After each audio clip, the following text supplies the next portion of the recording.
ናታን ምንም መሆን የለበትም።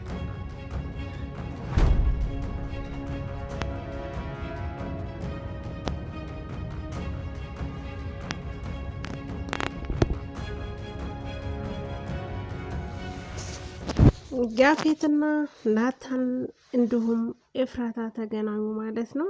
ግንባር ለግንባር እንደዚህ ወንድ ልጅ እንደዚህ አይኖችሽን በእጆች ሲገጥም ነው ፊት ለፊት ፈጠን። እዚህ ጋር ደግሞ እንግዲህ እንደምታውቋት አንዳንድ ሰዎች አሉ ማለት ነው። አሁን ሜካፕ መሆኑን ሳይ ምን ይለኛል? ላይ ያለው ሜካፕ ጥረጊው እያላት ነው። በእጅ ጥረጊው እያለ ይናገራል ማለት ነው። ውድና የተከበራችሁ የቻናሌ ቤተሰቦች ያላችሁበት ሰላማችሁ በክርስቶስ ይብዛልኝ። እንዴት ናችሁ? ደህና ናችሁ? እኔ ጋር ሁሉ ሰላም እግዚአብሔር ይመስገን። ቪዲዮውን ላይክ እና ሰብስክራይብ እንድታደርጉ በትህትና ጠይቃለሁ። ያፌት ኤፉን አግቷታል ማለት ነው።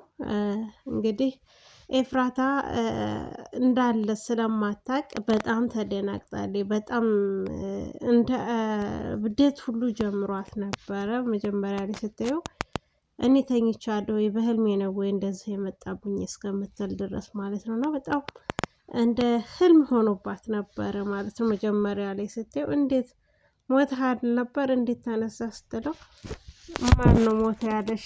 ሞቷል ብሎ ሳቀ እንትና ቀለደብሽ አይደል በህይወት አለሁ ብሎ ሲያናድዳት ነበርና በነገራችን ላይ የነሱ ልጅ መሞቱን አያውቅም።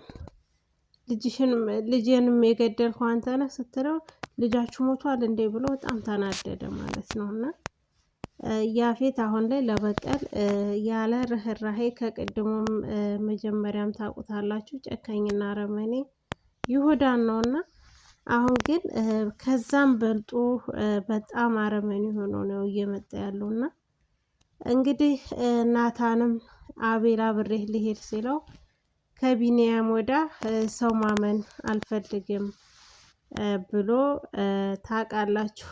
አንዳንድ ሰዎች መልካም መስለው መጥፎ ነገር ያደርጋሉና መጥፎ የተባሉት ሰዎች ደግሞ መልካም ነገር ሊያደርጉ ይችላሉ፣ በተቃራኒ ማለት ነውና አብሬህ ልምጣ ቢለው ቢኒያምን ያስታወሰው ማለት ነው። ዝጋ ቢኒያም እንዳስታወሰው ሁሉ እኔ ልከተልህ ሲለው አልፈልግም፣ ማንኛችሁን እንኳን አልፈልግም አለው። እና ሰው ሁሉ እኮ አንድ አይደለም ቢለው ምንም ነገር አልፈልግም አቤል ብሎ አቤል ላይ ጮኸበት ማለት ነው። እና ናታን አሁን ላይ ነው ናታንና ያፌት ማለት ነው ከወንድማማችነታቸው የበለጠ አሁን ምንድን ነው የሚያጣላቸው ትላላችሁ? ምንድን ነው አሁንም በኤፉ ነው ወይስ በንብረት ነው ትላላችሁ ማለት ነው። ውድና የተከበራችሁ የቻናሌ ቤተሰቦች ቪዲዮውን ላይክ እና ሰብስክራይብ እንድታደርጉ በትህትና ጠይቃለሁ። አሁን ላይ ማለት ነው ያፌት ምንም ነገር የለውም። ናታን ደግሞ በዙ አጋጣሚ ቤቱን አስመልሷል፣ ሁሉንም ነገር ንብረቱን አስመልሷል ማለት ነውና ያፌት ደግሞ የናታን የሆኑትን ነገሮች በሙሉ ማሳጣት ይፈልጋል፣ ለራሱ ማድረግ ይፈልጋል፣ ግን አይሳካለትም። ሆኖም ግን አይሳካም። ምክንያቱም አሁን ላይ ቤቱ በናታንና በኤፍራታ ነው ማለት ነው። ኤፍራታንም ቢወስድ ካልተፋቱ ምንም ነገር ማድረግ አይችሉም ማለት ነው። በነገራችን ላይ ደግሞ ያፌት ትንሹ ያፌት ማለት ነው ማለትም የናታን እና የኤፍራታ ልጅ ማለት ነው በህይወት አለ አልሞተም ማለት ነው። እንግዲህ ሁላችንም ደስ ያለን ነገር ቢኖር የነ ናታን እና ትንሹ ያፌት ማለት ነው ያፌት ነው ስሙ ትንሹ ያፌት እና ቢኒያምም አለ በህይወት ማለት ነው። በጣም ደስ ይላል። ቢኒያምም ቢመለስ እንደዚህ ግልጽ ሆኖ እንዲሁም ከዚህ ጋር ቢቀጥል ፂ ግን በጣም እስከ መስከር ድረስ ራሷን ስካር ውስጥ የምትደብቀዋ አሁን ላይ ናታንም ፊት ነስቷት ነበረ። ከናታን ጋር ታርቃለች። እንግዲህ የመረዛትም እንደምታውቁት ዳግም ነው ማለት ነው። ዳጊ ደግሞ በእናቱ የመጣበትን ሰው ማንኛውም ሰው ቢሆን የሚያደርገውን ነው። ነገር ግን ወይዘሮ ገነትን ለመግደል ወንጀል ለመፈጸም የፈለገችው ወይዘሮ ሉሊት ናት ማለት ነው። ሉሊት እንደሆነች ግን ማንም አያውቅም። እሱ ግን ተነስቶ እሷን ለመግደል ተነሳ ማለት ነው። ያፌት እንግዲህ ኤፍራታንን የያዘበት ምክንያት ናታንን ለመያዝ ነው። ናታንን ለመግጠም ግዴታ ኤፍራታ መሆን በመካከላቸው መሆን አለባት። ያፌትና ናታን ማለት ነው። ከወንድማማችነታቸው ውጭ የሚያጣላቸው ምንድን ነው? ያፌት የሚያስበው ናታንን ተንቀባሮ እንደ ሀብታም ልጅ ምን ጎደለ ተብሎ ያደገ ልጅ ነው የሚመስለው እና በጣም ይቀናል ማለት ነው። የሚቀናበት ምክንያት በአባቱና በእናቱ መካከል ስላደገ ነው። ያፌት ግን ተጥሎ ነው ያደገው። ተጥሎ ያደገው ነው። እሱንም ያነሳችው እንግዲህ የአቤል እናት ናት እና የአቤል እናት ናት ያሳደገችው። እንዲሁም በዚሁ ላይ ደግሞ ማለት ነው ያፌት ያደገው ጎዳና ላይ ሲሆን ናታን ግን ደግሞ በተቃራኒው ጨለማ ውስጥ ነው። እንደ ከብት ታስሮ እንትን ብሎ ጨለማ ውስጥ የኖረው ማለት ነው። ይህንን ግን ናታን አያውቅም፣ ያፌት አያውቅም ማለት ነው። ጨለማ ውስጥ እንዳሳለፈ አያውቅም። ምክንያቱም እናትና አባት እስካለው ድረስ የሀብታም ልጅ ስለሆነ ቅብርር ብሎ ያደገ ነው የሚመስለው እና አንድ የሚያስቀናው ምክንያት አንደኛው እሱ ነው ማለት ነው። ኤፍራታም እንግዲህ በናታን እና በያፌት መካከል በያፌት እጅ ትገኛለች። እንግዲህ ድል ለያፌት እና ለኤፍራታ ማለት ነው። የኤፍራታ መከራ በጣም በዝቷል ማለት ነው። ክፍል አንድም ምዕራፍ አንድም ምዕራፍ ሁለትም ተመሳሳይ ነው።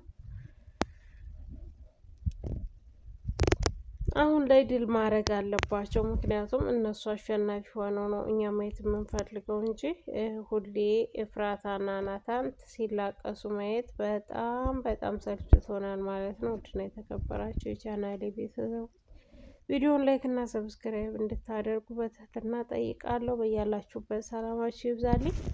ወዳችኋለሁ፣ አከብራችኋለሁ። በያላችሁበት ሰላም ክርስቶስ ይብዛላችሁ። ቪዲዮውን ላይክ እና ሰብስክራይብ እንድታደርጉ ሼር እንድታደርጉ በትህትና በቅንነት ጠይቃለሁ ማለት ነው። መልካም ቆይታ። ቤዚና ናሆሜ ደግሞ ከሀገር ወጥተው ነበረ እንደምታውቁት ማለት ነው። እስካሁን የሚመለሱ ድረስ በጉጉት የምንጠብቃቸው ማለት ነው። እንግዲህ ዝጋ ሲመጡ ቤዛ ነፍሰ ጡር ሆና ብትመጣ በጣም ደስ ይላል። ከስንት ጊዜ በኋላ ማለት ነው። ዱባይ ወጥተዋል ሄደዋል ማለት ነው። ከሀገር ውጭ ናቸው ያሉት። እስከሚመጡ እንግዲህ በተስፋ እንጠብቃለን። ውድና የተከበራችሁ የቻናሌ ቤተሰቦች በያላችሁበት ሰላማችሁ ይብዛልኝ እላለሁ።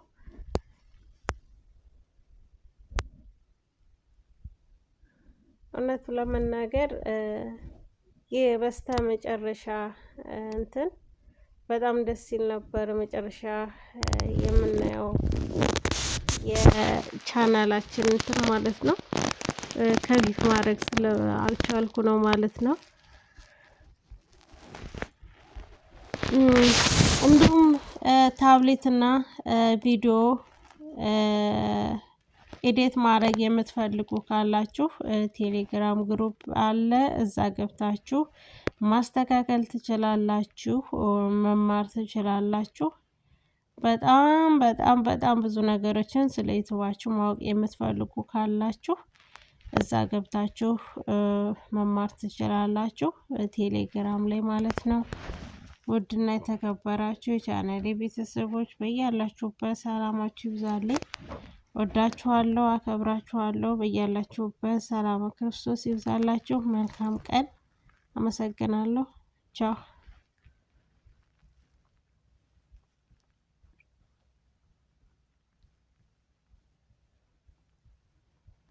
እንግዲህ ሳይለንት እንዳይሆንብኝ ያክል ደግሞ ድምጽ እንዳስገባላችሁ ማለት ነው። ራሱ ሳይለንትም መሆን ክልክል ነው እንደሚታወቀው ማለት ነው። ግዴታ ድምፄ መግባት ስላለበት ብቻ ገብቻለኝ እንጂ ተሰናብቻችኋለሁ ማለት ነው።